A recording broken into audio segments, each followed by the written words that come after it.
नमस्कार दोस्तों, श्री राधे।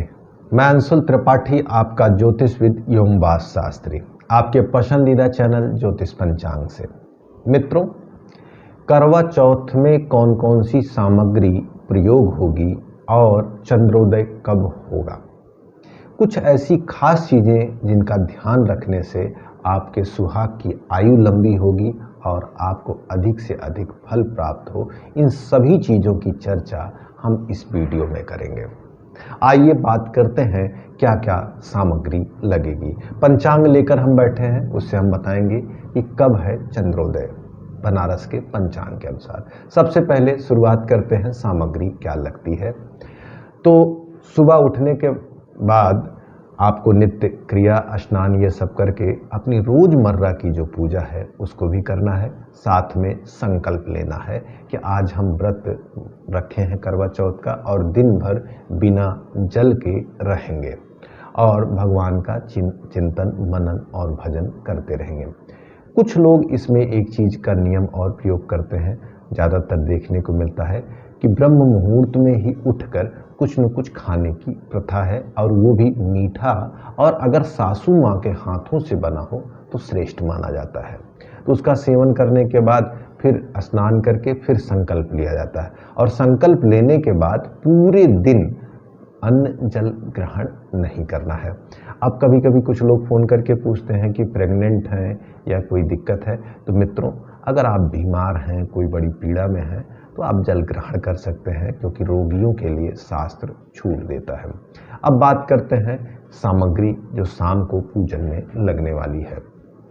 सुहाग की सारी सामग्री रहेगी, सिंदूर, चूड़ी, कंगन, बिंदी, वो सारी सामग्रियां सुहाग की रहेंगी।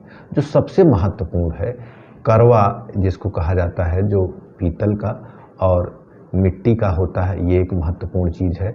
और चौथ माता, करवा माता की एक फोटो होती है, और एक सीका आता है जो करवे के लोटे में लगाया जाता है।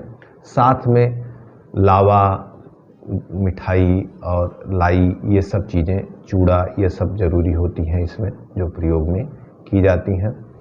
अर्घ देने के लिए जल होना चाहिए। एक चलनी की आवश्यकता होती है, दीपक की आवश्यकता।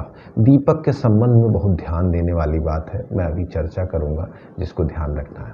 और एक जो सबसे आवश्यक चीज़ है, एक दीपक आपको रखना है जिसमें 4 बत्तियां हों। चौथ में 4 का बड़ा महत्व है।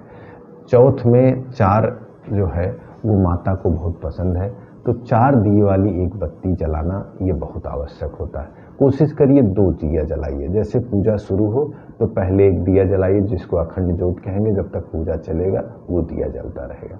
फिर माता को 4 दिए वाले जो दीपक है वो समर्पित करिए। तो अब सबसे पहले हम क्या करेंगे कि शाम की पूजा चंद्रोदय से पहले ही शुरू कर देनी है, जिससे चंद्रोदय होते ही आप चंद्रमा को अर्घ दे पाएँ और दर्शन कर पाएँ। इसकी तैयारी आपको पहले ही करनी होगी।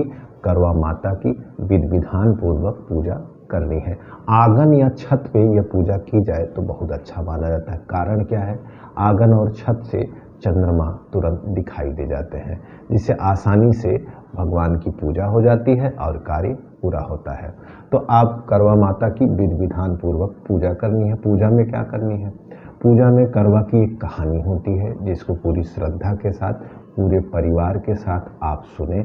आपकी सासू माँ या आपके परिवार के सारे लोग इस कहानी को सुने। देखिए, कहानी ही सबसे महत्वपूर्ण है, क्योंकि कहानी सुनने से ही श्रद्धा और भाव का विकास होता है। तो कहानी आप पूरी श्रद्धा के साथ सुनिए, माता को विधि विधान पूर्वक पूजा करके। और करवा एक रखना है जिसमें आप, हमने बताया था, चूड़ा, लावा और ये मिठाई वगैरह रखना, दूसरे में जल रखना है, और उसमें सीका लगाना है। एक अलग तरह का सीका आता है जो बाजार में मिलता है, उसको लगा देना है। उसके बाद जब चंद्रोदय हो जाए, चंद्रोदय के बाद चंद्रमा को अर्घ देना है। कितनी बार देना है, 4 बार। 4 बार अर्घ देने के बाद विधि विधान पूर्वक चंद्रदेव को प्रणाम करना, महसूस करना है कि जैसे वो साक्षात खड़े हैं, और अपने साड़ी के पल्लू से उनके चरणों को प्रणाम किए, और उसके बाद उनका चेहरा फिर उसी चलनी में देखना। चलनी में आगे दिया लगाना है। दिए को थोड़ा सा ध्यान देने वाली बात होती है, क्योंकि चलनी होती है गोल और दिया बीच में सेट नहीं हो पाता, तो कभी कभी गिरने या बुझने की दिक्कत होती थी। इसको जरूर ध्यान रखिएगा कि कुछ ऐसा करिए कि जिससे उसमें कोई डिस्टरबेंस ना आए। चंद्रमा को आप देखिए दिए और चलनी के साथ, उसी अवस्था में फिर आपके बगल आपके पति खड़े हों, घूम कर उनका दर्शन करिए। ऐसा माना जाए कि चंद्रमा के दर्शन के बाद हम इनका दर्शन करें। जिस तरह से चंद्रमा पूरी दुनिया को शीतलता, रोशनी और सुख समृद्धि सब कुछ प्रदान करते हैं, उसी तरह से पति की भी आयु लंबी रहे और चांद चंद्रदेव की कृपा से, करवा माता की कृपा से मेरे भी जीवन में सुख समृद्धि और सब कुछ पति के द्वारा हमको प्राप्त होती रहे। ये सारी प्रक्रिया करने के बाद उसके बाद पति का पैर छूना है। इस दिन पति की विशेष पूजा होती है। चंदन, अक्षत, पुष्प जो भी आपके पास है पूरे भाव से समर्पित करके उनको प्रणाम करिए और घर में जितने बड़े बुजुर्ग हैं उनको प्रणाम करिए। कहा जाता है शास्त्रों के अनुसार जो भी सुहाग की सामग्री उस पे है वो अपनी सासू माँ को दे दिया जाता है। कुछ लोगों के मन में प्रश्न आता है कि हमारी सासू माँ तो अब नहीं है, तो आप घर में कोई बड़ा हो, बुजुर्ग हो, उनको दे दें। अब कोई कहेगा कि हमारे कोई नहीं है, तो आप मंदिर में ले जाकर दान दे दें। भोजन में भी पति के मन माफिक चीज़ें बनाकर उनको खिलाना अच्छा माना जाता है। स्थान विशेष के अनुसार अलग अलग आइटम बनते हैं, लेकिन पति के मन माफिक भोजन खिलाना अच्छा माना जाता है। और सासू माँ या किसी ब्राह्मण को भी भोजन कराना अच्छा माना जाता है। तो अगर आपको ये ना मिले तो मंदिर में या किसी गाय को भोजन जरूर कराएं। तो इन सारी प्रक्रिया के माध्यम से आपका व्रत पूरा होगा। सबसे महत्वपूर्ण चीज़ 3 चीज़ें हैं। सुबह संकल्प लेना और 4 दिए वाला दीपक जलाना अति आवश्यक है। 4 बार आपको अर्घ देना है। और चंद्रोदय के समय की अब बात करें तो पंचांग हमारे हाथ में है।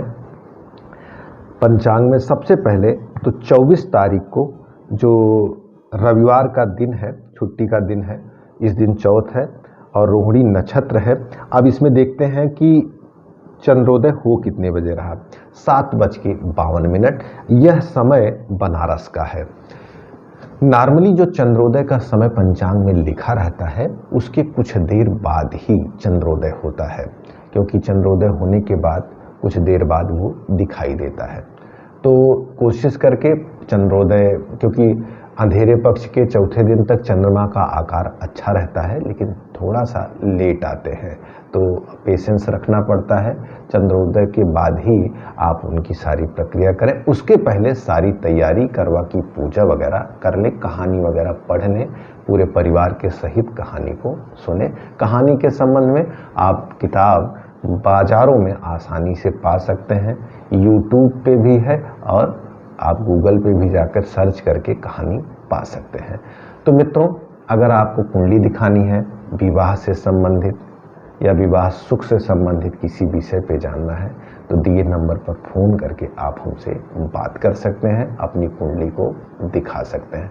सुख समृद्धि के लिए अपने वास्तु का दिखवाना चाहते हैं, उसके लिए भी आप फ़ोन कर सकते हैं। निवेदन है कि अगर वीडियो आपको पसंद आई है तो आप शेयर करें और लाइक करें।